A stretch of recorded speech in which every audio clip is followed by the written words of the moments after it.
안녕하십니까. 오늘은 사도행전 26장 20절에서 23절의 말씀으로 회개에 합당한 일을 하라 전함으로 라는 제목으로 하나님의 말씀을 나누고자 합니다.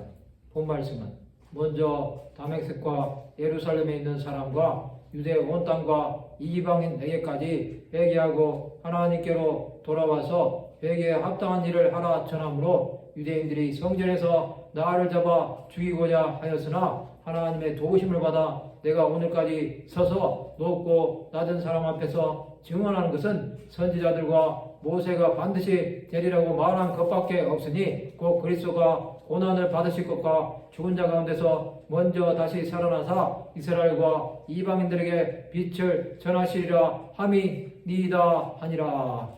사도 바울은 복음을 전하다가 유대인들에게 잡혀 아그리파 왕 앞에서 자신이 전하는 예수에 대해서 간증합니다. 오늘은 회개에 합당한 일을 하라 전함으로에 대해서 생각해보는 시간을 가지고자 합니다.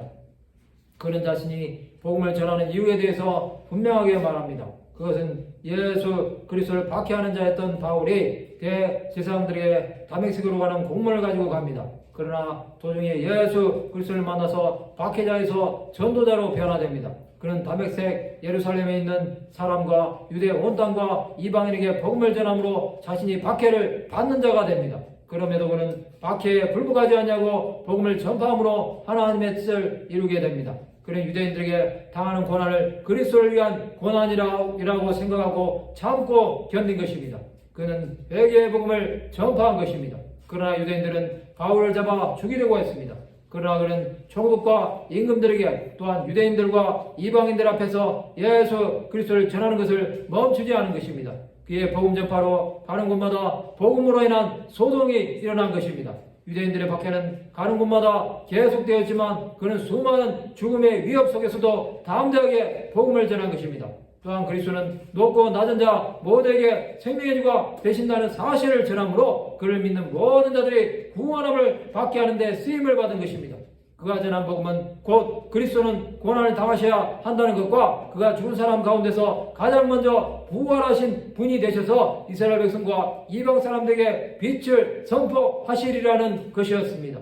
그는 예수 그리스도를 전하는 것을 자신의 사명으로 알고 생명까지 아까워하지 아니하고 이 말씀을 전한 것입니다. 그는 아그리파 왕 앞에서 복음을 전함으로 가이사에게 상소하지 않았으면 석방이라는 판결을 받았지만 결국 로마로 가서 복음을 전하게 됩니다. 성도 여러분, 회개에 합당한 복음을 전함으로 자신에게 다가오는 고난을 이겨낸 사도 바울을 보며 주 예수를 위해서 당하는 고난이 얼마나 많은 자들의 영혼을 살리는 것인지를 보게 됩니다. 우리는 주를 위해 당하는 고난을 받아들이고 있습니까? 아니면 견디지 못하고 포기합니까? 이것은 우리가 주 예수 그리스도를 얼마나 사랑함으로 복음을 전하고 있는지 보여주는 것입니다. 우리는 끝까지 주를 위해 이 사명 감당한 자들이 되시기 바랍니다. 말씀을 마치고자 합니다. 하나님께로 돌아와서 회개에 합당한 일을 하는 것을 전함으로 많은 영혼들이 하나님께 돌아오게 하는 데 쓰임받는 하나님의 백성들이 되시기를 주님의 이름으로 축원합니다.